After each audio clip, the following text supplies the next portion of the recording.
Welcome to the inaugural episode of Missions Matter by Disco, a show about building and scaling culture in the age of digital transformation. I'm Jeremy Vandehey, co-founder and CEO of Disco. Disco is an app that helps companies celebrate, reinforce, and measure their values inside of tools employees use, so things like Slack, Microsoft Teams, Google Hangouts. And we help our customers create values-driven orgs, which lead to happier, more productive people. And today, for our first episode, I'm really excited to introduce Kay Olson. And Cindy's the former CHRO of Enron, and has definitely taken that experience to help companies today build cultures where values are more than just things that live on posters inside of the cafeteria. And as her role as the chief HCM strategist at Choice Strategic Alliance, I'm really excited to speak with you, Cindy, about your experience, what you've learned, and how you're helping companies apply that today so that we have more values-driven organizations, which we at Disco believe that'll lead to happier places as well as more sustainable profits. She's also a very distinguished author, a keynote speaker, and a big technology enthusiast. So I'm very excited to have Cindy on today. Thanks, Jeremy. I'm excited to be here. I think what you guys are doing at Disco is needed, and I'm really pleased that you asked me to participate in what you guys are doing. Awesome. In today's episode, we're going to discuss your experience at Enron as well as lessons learned, and then get into the importance of values and how to leverage technology to drive cultural transformations. Yeah, let me start with my background because, like I said, I really believe that where I came from and the experiences that I had, especially at Enron, kind of shaped what I really am passionate about today in my current role. But when I graduated from Wichita State, the company I went to work for was Koch Industries, moved to Omaha and went to work for Internorth. And Internorth then became Enron. So I had a 23-year career at Enron, and I was used across the company as a transformational leader. And so I moved around the company, leading organizations, transforming those organizations side by side with McKinsey. And in 1997, I went to Enron Capital and Trade and ran the back office of our new emerging business, Enron Capital and Trade. And we built risk products around commodities that had been deregulated.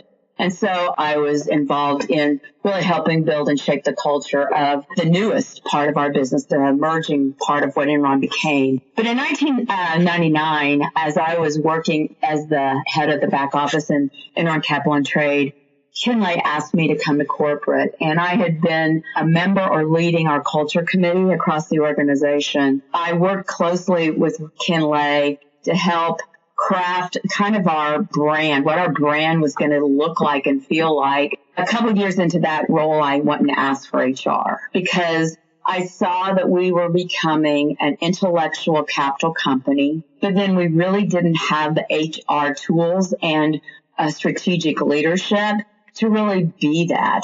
And so I led HR. We built the first human capital management integrated system, the HCM, that was totally integrated with employee self-service on an SAP platform. And I was working closely with the CHROs of Goldman Sachs and American Express when we filed for bankruptcy. After the bankruptcy filing, I actually stayed on at Enron until July of 2002 because we felt like there might be an opportunity to emerge from bankruptcy. But by July, it was pretty clear that we were so far gone in terms of the media and what we had become as far as a villain, a fraudulent company. You kind of name all the bad things, and Enron had been, really became that. And so it was becoming just a liquidation of assets at that point. And so I left the company, but I always had the concern of why we failed, because the culture we had created at Enron was one where everybody came to work every day and we felt like we were changing the world. We had 1 million resumes in our system when we imploded. Everybody, it seemed, in Houston and other parts of the world wanted to work for Enron. And quite honestly, the leadership of Kinley was one of the best leaders that I had seen, and I knew most of the CEOs in Houston. And so it haunted me. Why had we failed? part of what's interesting to me is maybe understanding that culture a little bit more, and things that you all did to kind of build up that culture. How did you like talk about or think about the culture? Like what did it feel like? When we were named for the sixth year in a row the most innovative company, there were like 12 different elements. And the vision or the mission of the company was one of the most important. And I think most people didn't even realize kind of what Enron did at the time. But what we were, what our mission was, and why we had so many people that wanted to work for us is it was a mission that was, quite frankly, bigger than any of us. And it was the mission to deregulate commodities, all commodities, so that the ultimate end user would pay less. And so when we came to work every day, we felt like we were changing the world because we had a mission like that. That's great. Yeah, I think, as you know, Disco is very keen on helping companies actually live and reinforce their values. And like on paper, Enron had, values that a lot of Fortune 500 companies share. So I'm personally interested in maybe understanding that culture a little bit more, and things that you all did to kind of build up that culture. And then our values, you're right. Our values had been authored by Ken Lay, and they were respect, integrity, communication, and excellence. And many companies today have those same values. And Ken Lay wrote those values and lived those values. But quite frankly, as I speak to audiences today, that was one of the biggest problems we had with our culture starting in probably the late 90s and into 2000, because as the Enron Capital and Trade Organization became a bigger part of Enron, the values that Ken Lay had written and we all had all over the walls, right? Those values were not being lived by many of the executives in that organization, including Jeff. And so they became almost hypocritical. So it sounds like you had a CEO that not only came up with the values, but was somewhat supportive in living them day to day, at least at first. Was there a turning point you felt or that you could remember when there started to be a disconnect between how people behaved and what the values were? And do you have advice that you give to companies who, are growing really fast and want to avoid that point of no return? When I looked back, years later and really evaluated what was one of the biggest issues we had was the fact that our culture changed so fast because we'd become so successful with our risk management / trading organization that we kind of lost track of where we came from. And one of the things that I talk about when I speak is, success caused us all to believe that we couldn't fail. And you become arrogant, and you really believe that no matter what, you're not gonna fail. Yeah, and I think every company has to have, that compelling mission, that compelling vision, or else they would never get started. You wouldn't be able to convince employees to leave a cushy job, or investors to give you money, or customers to trust you with their business. I think the real challenge comes when at two inflection points. What do you do when things aren't going right? How do you act? And what do you do when things are going really well? And there's different challenges at each place. I think in Enron's situation, you were growing so quickly that it's really easy to overlook some of the foundational problems because you could just always point to higher stock prices. And that also attracts a different type of person. So we think a lot of Disco about how do you hire for values over culture, because if you're just hiring for culture, you might be bringing in a lot of the same people. So I'd be curious, how you thought about that.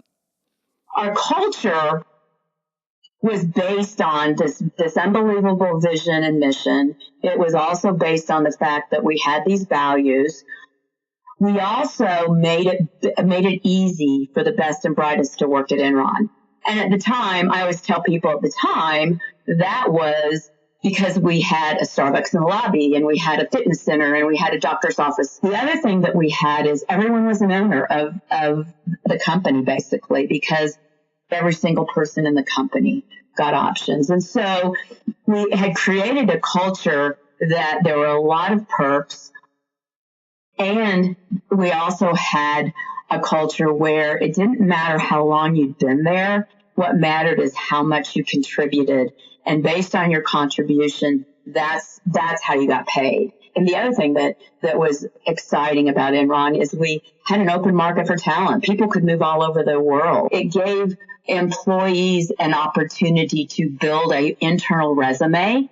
And kind of our philosophy was attract the best and the brightest, develop them so that everybody in the world wants them, and then keep them.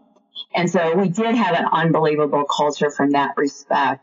And it's funny because I've connected with a lot of Enron people in the last 3 years, and everyone to almost a T has said to me, it was the best place that I'll ever work. I don't know that there can ever be a place like that again, where you had so much energy and you felt so compelled to change the world. And so they even say that if they could go back and work for Enron for a couple years, even if they knew that Enron was going to implode, they'd do it. So it was a place where the culture was incredible. We had a lot of resumes, a lot of people that wanted to work for Enron. Wow.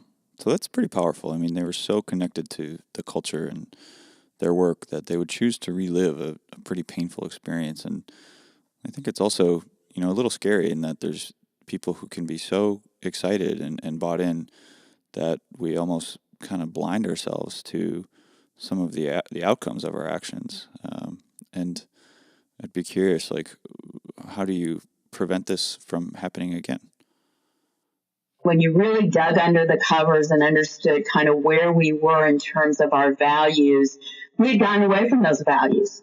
And I believe that was one of the biggest reasons why we failed, because we had become so arrogant that we believed that no matter what, we couldn't fail. Yeah, that makes sense. Thank you for sharing that. And I think, part of what's fascinating to me about that is, you're surrounded by people who are really bought into this mission. And I think it's a strong one of helping millions of people, pay less for the things that they use every day. That's very compelling. And when that's kind of reinforced, again, this is just my take. I'd love to hear your thoughts on it. When that's reinforced by, a stock price that keeps going up and keeps doubling, you feel like you're doing the right things to accomplish that mission. So I think at the employee level, I definitely understand, especially when that's, reinforced with all of the development opportunities and you're surrounded by people who are just as smart or just as competitive as you, that can be a very exciting environment.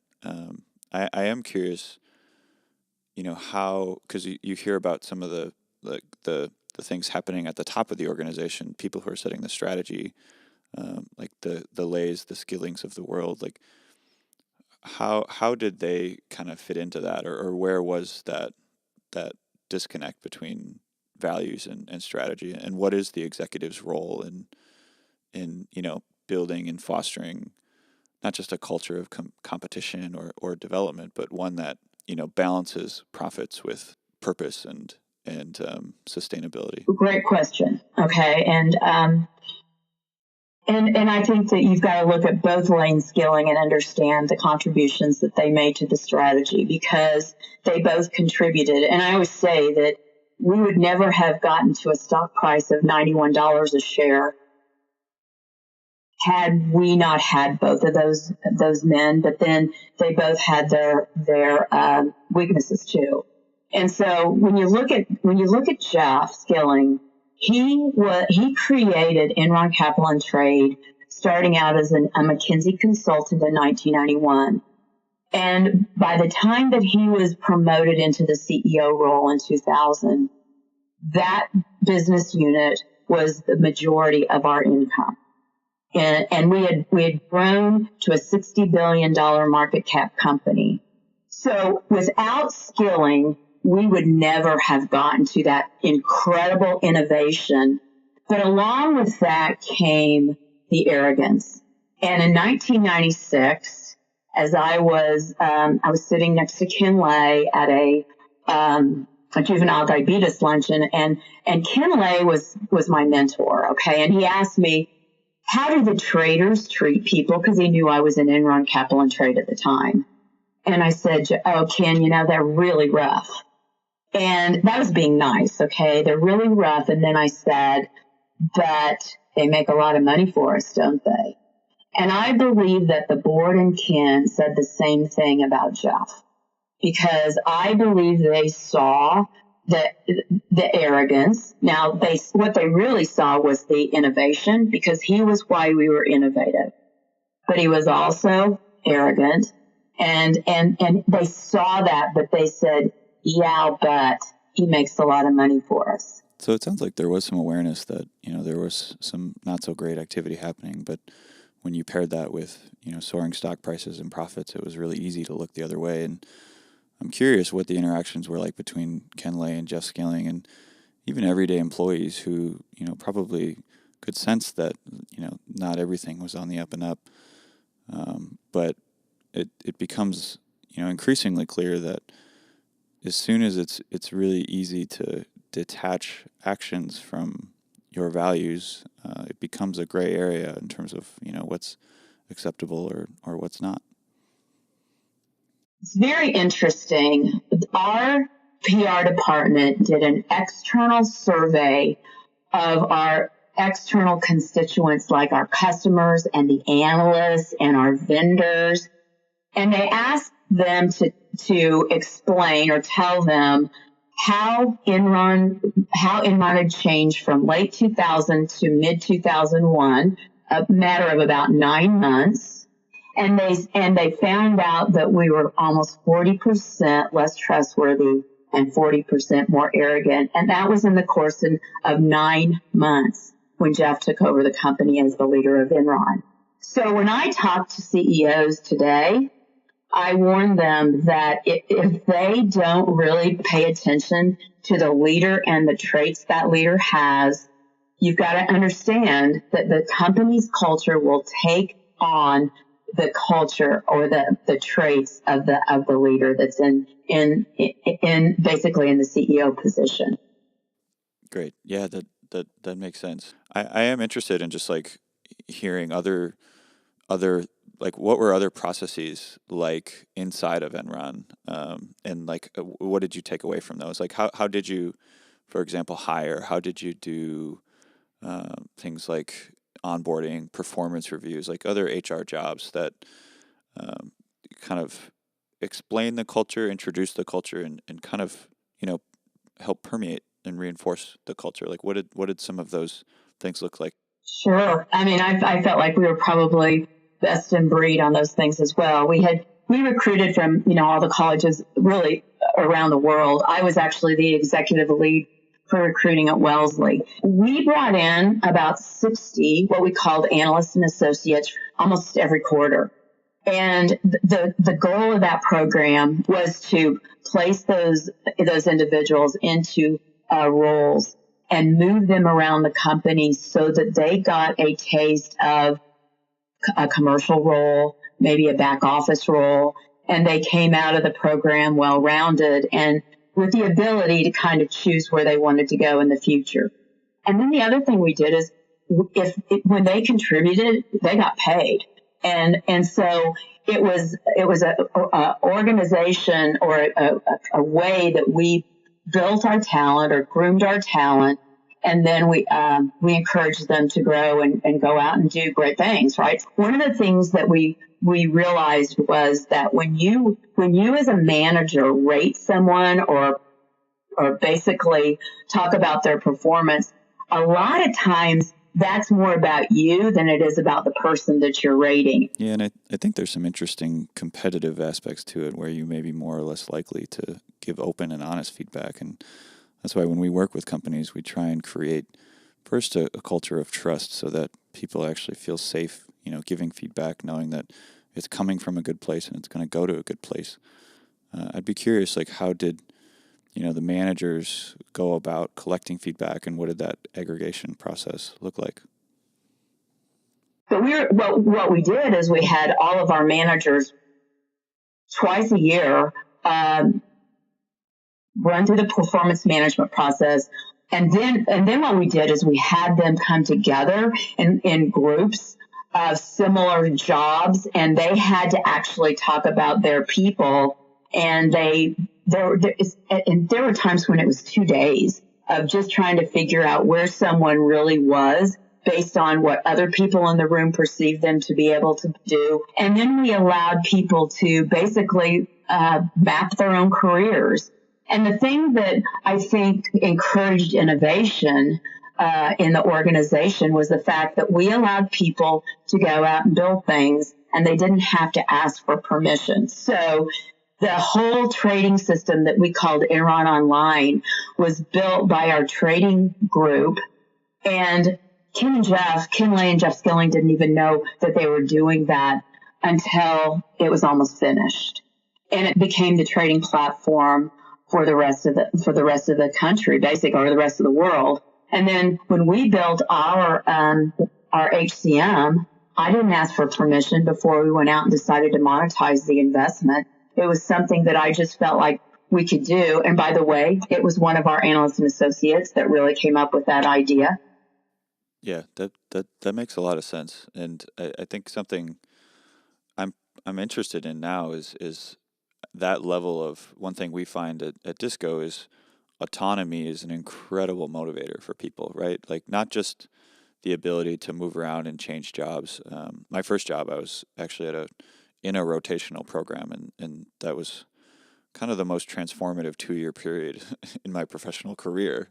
So I think being able to do that at scale would be incredibly powerful. I think what I'm interested in is how do you provide that level of autonomy and risk taking in an environment that, doesn't have some of these negative repercussions? Like, how do you work with companies to build up programs like that, but in a space where it's not success at all costs? It's success in a way that's still in line with what our company's trying to do, that doesn't have any negative repercussions necessarily. The past really set the stage for the learnings that I use today and that I try and share with people. And I think the learning from the innovation lesson is this: we always talked about having a culture where we had tight controls from a legal and a risk management standpoint. And even Jeff Skilling said that, we're going to be loose and let people run with ideas, but we're going to be tight on our controls, our legal controls and our risk management controls. And I think as I looked back on where the tight controls broke down, and this is another whole discussion around legal versus ethical. Most of the things that you dig into at Enron, we did have tight controls. We had every law firm in Houston that blessed everything that we did as well. Just because something's legal doesn't necessarily mean it's ethical. And just a quick example on that, okay? There was a point in time where Andy Fastow took to our board a schedule of the off-balance sheet partnerships that we'd agreed to and that he managed. And in the board meeting that day, he showed them that if we had not formed those off-balance sheet partnerships, that our credit rating would be lower than what it was today. And as I speak to executive level, I say, what would you do if you were a company that your stock's traded on the stock market, and you had your CFO come in and show basically what a great job he'd done by these off-balance sheet partnerships, because now your cost of money was lower? What would you say? And most companies, I think, would say, oh, there'd be more of that. That's great, Fastow. And that's what they said. But then when you look back on that, was that ethical? It was legal because we had it all blessed. But is it ethical? I really feel like the learnings from Enron are almost endless. And it's one of those things that, I try today to take what I've learned and then help other companies not go down that same path. Because when 25,000 people lose their jobs and 85,000 Arthur Andersen people lose their jobs and market cap of 60 billion is disintegrated, that's not fun for anyone. And I just don't want to see any other company have to go through that, right? Yeah, yeah, and I think that's a great transition point, and maybe there's examples where we dive back into something you experienced at Enron. But if you want to do like a summary, just like the radio version of some of your biggest takeaways from that experience, and then we can transition into how you work with companies. Yeah, when I think the summary of the lessons that I've learned is values have got to be in the hearts and minds of employees and not on the wall. They have to be lived and they have to be reinforced. Just because something's legal doesn't necessarily mean that it's ethical. And you've almost got to get into examples for people to understand that. Leadership is a big, and the other thing is leadership is a huge responsibility. And that becomes clear when you see the devastation that leadership or lack of leadership created with Enron. And you're right, many other companies. I mean, I'm not going to name them, but every day there's an issue with culture, right? And culture is one of the other thing too is culture is the biggest business strategy. Culture is the biggest business strategy that any leadership team can have. And yet, in many, many cases, people don't even understand how to create a culture, what impacts a culture. And I think from the Enron lesson, I learned that it's bigger than just talking about it. It's everything.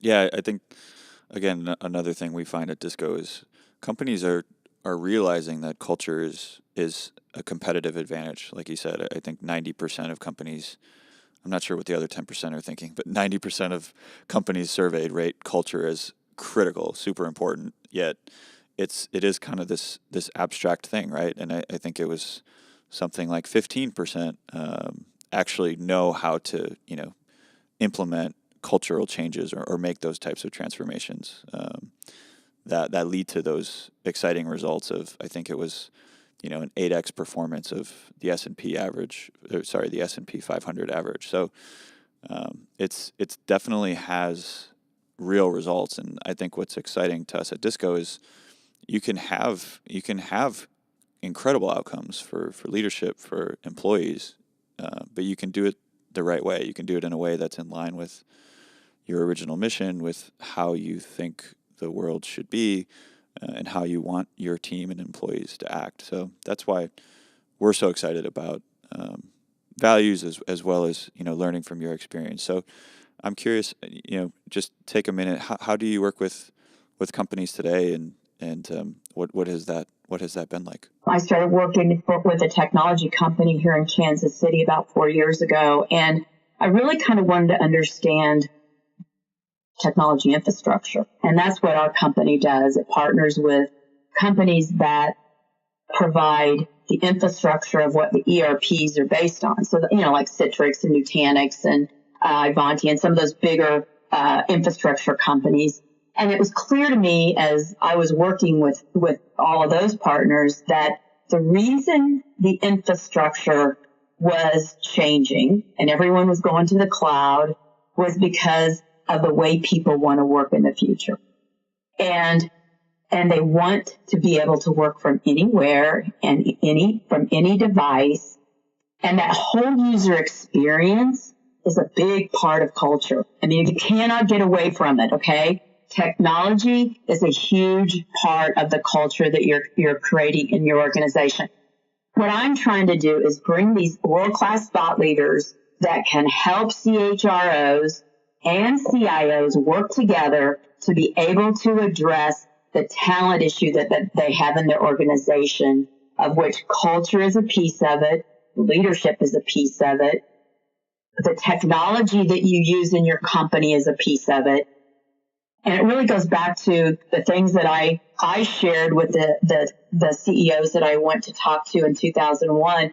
It's just that making it easier for your best and brightest to work in your company today is really around technology.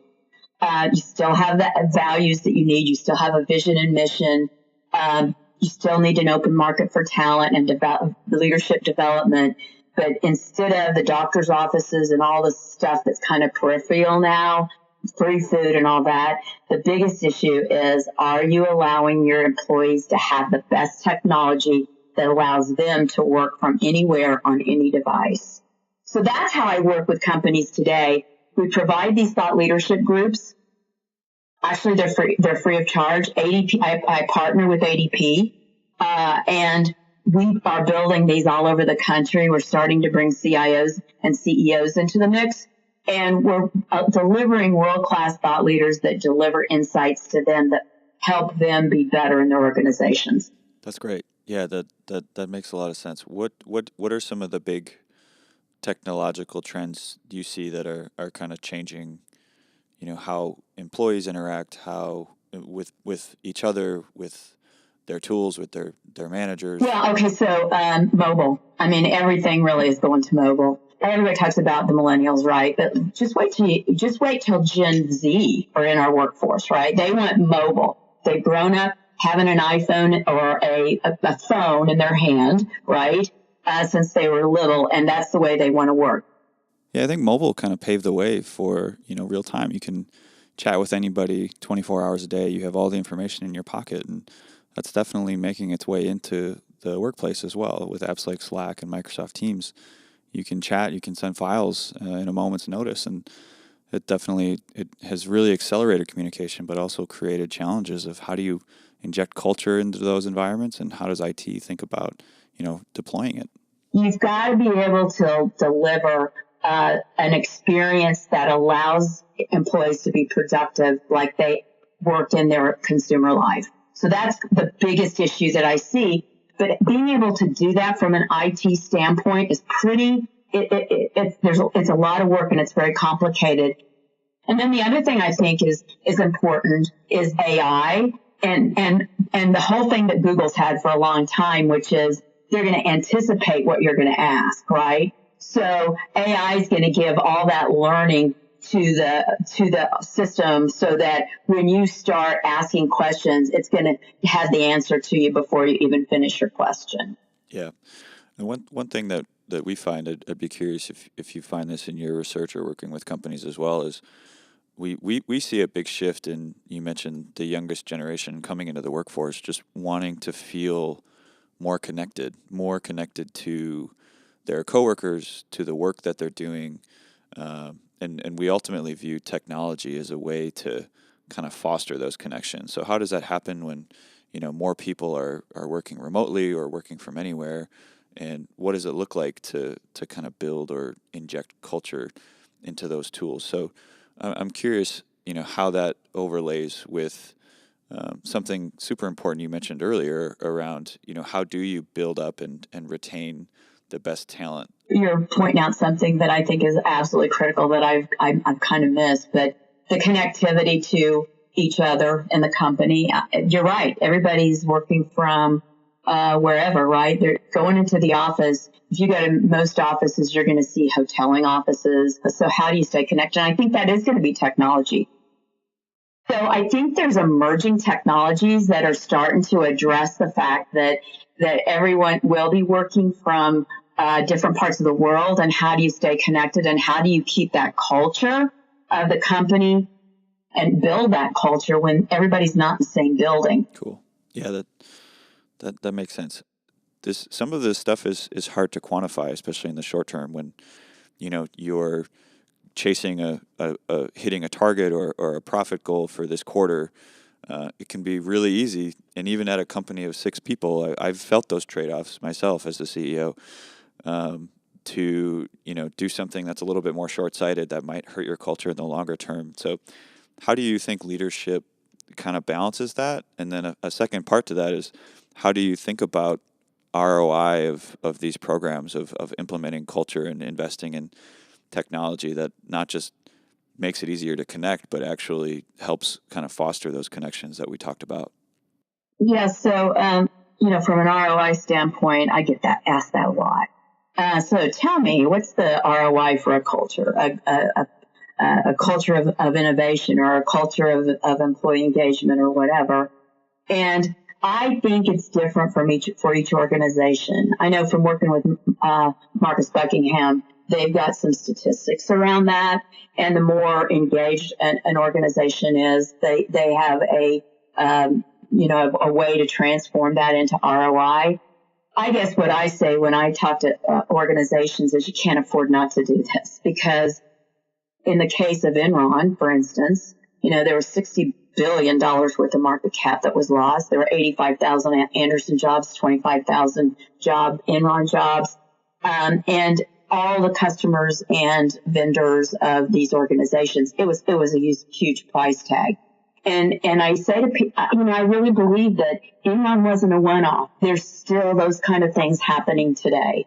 And leadership, quite frankly, I think is one of the most important things to start with, because if you don't have leaders that understand the value, and I will say this, I love what Bob Chapman said to me one day when I asked him the question, so how do you quantify the work that you do with CEOs? And he's working with some of the biggest CEOs in the country.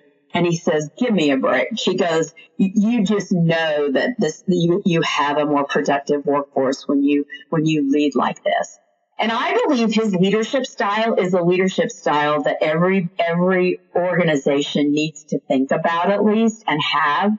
And this truly human leadership that he describes in his book, and he talks to CEOs about, it's really simple. Their mission at Barry Waymiller is to improve the lives of the people they touch. That is their mission for their company. Not they want to be the best bottle producer or whatever. They want to improve the lives of the people they touch. And I think if a leader just says, I want to improve the lives of the people that work in my organization, and then use that filter for everything that they do. That's great. Yeah. We actually have a question from one of our customers. This is from Esteban at Magma Labs. How and when did Enron leadership communicate difficulties to people, and how transparent can or should leaders be? It's huge. Let me give you an example. I remember when we were going through our bankruptcy, and we hadn't filed for bankruptcy yet, but there was a lot of media coverage of what was going on at Enron. And I kind of stepped out. This was kind of before social media, so it was a little easier to do then. But I made sure that I talked to everyone on our floor every day about what was going on, and probably shared with them more than I should have shared from someone else's standpoint. I felt like I was sharing exactly what I needed to. I was being transparent. I wanted them to know exactly what was going on. I had several people later say they really appreciated that. A great example of this is, again, I'm going to talk about Bob Chapman. Through the financial crisis, they never laid off anyone. And they knew that they needed to lay people off, but they didn't want to do that because they knew they were going to screw up their culture. And so what they decided to do is ask for everyone's suggestions. And all the way down to the employees. And they had people come back and say, let us furlough. All these different options. We'll go part-time. We'll cut our salary for XXX. But the fact that they ask them to help solve the problem, not just change their culture, it actually made their culture stronger. And he said that was just, that he didn't realize that was going to happen. But when you start asking employees to be part of the solution instead of doing it to them, but asking them what they think should be done, that's when you get a lot of loyalty and commitment. And I always used to say, what you want is commitment. You don't want compliance. You want commitment. Yeah. And I think that's an incredibly difficult lesson, especially for, less experienced leaders to learn, is that you've spent so much time building a smart team, and you're actually doing yourself a disservice if you're not tapping them for ideas and creative solutions. So that makes a ton of sense. Cool. This next question comes from Matthew at Lattice Engines.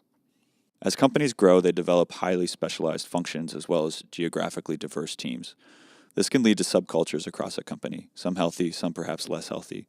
What's your view on this phenomenon, and are subcultures a good thing, and how do they come together to make one big culture? Well, first of all, there's subcultures. There were subcultures way back in Enron, right? You're always going to have subcultures within a culture. So I don't think you're ever going to get away from it. It probably becomes even more prevalent in this world of working from anywhere.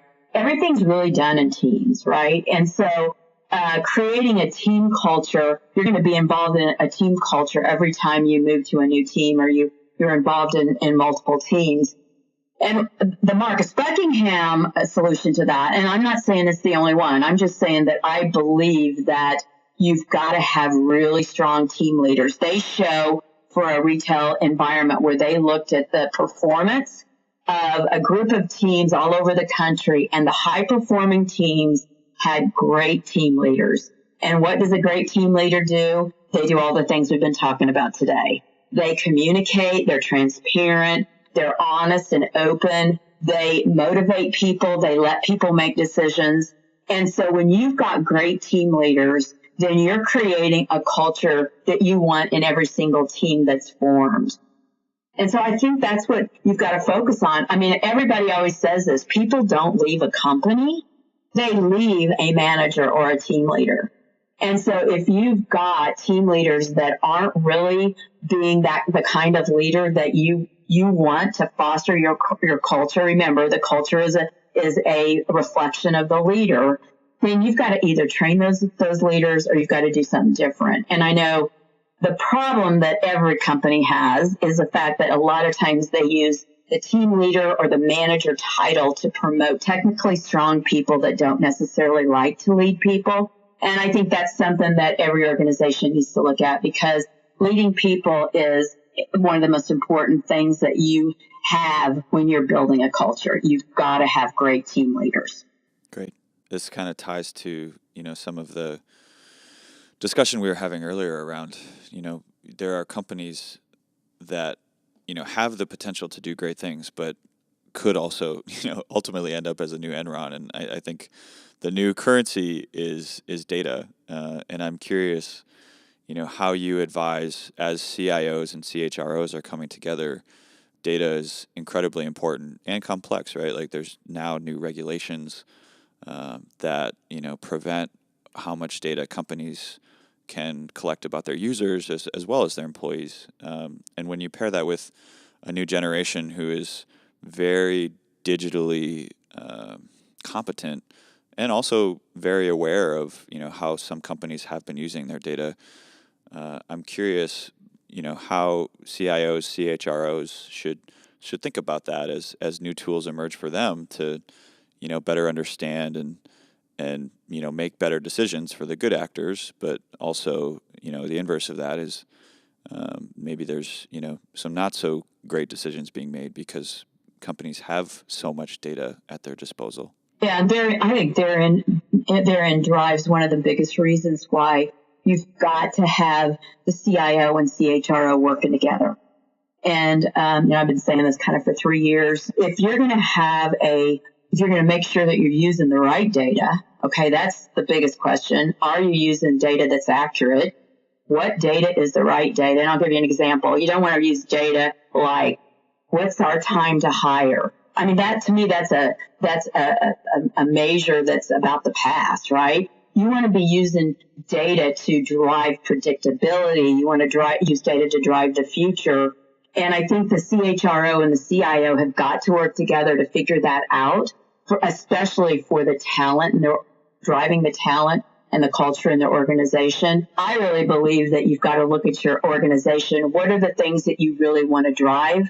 And then what's the data that you have to get to be able to drive those results? And I think there's a lot of things that are similar, but I think there's some differences. And I think that's why leadership teams have to really look at data and figure out what's the most accurate data that you can get and what exactly do you want to measure and what kind of data do you really want to use to drive your future. That's great. Do you have any kind of parting thoughts or messages you feel like you didn't get out that you want to share?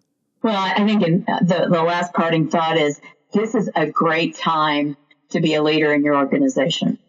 There's so many things that are happening from a technology standpoint, from a talent standpoint. It gives me chills to think about the kind of impact that great leaders and technology can have on an organization right now.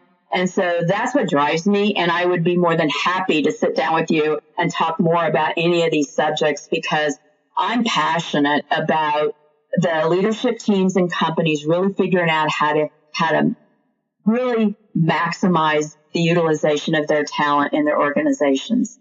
Great.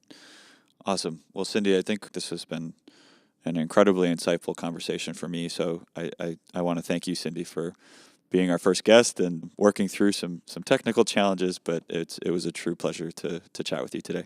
Oh, thank you. Thank you so much. This podcast is a production of Disco. We recorded this episode in the world-class Donatello Studios at All Turtles in San Francisco, California. I want to thank Cindy Olson for joining us on this episode. And if you have any questions, comments, or suggestions for future episodes, send us an email at jeremy@justdisco.com. I read every single message. On behalf of Justin Vandehey, Joseph Estrada, myself, and the entire Disco team, thanks for listening.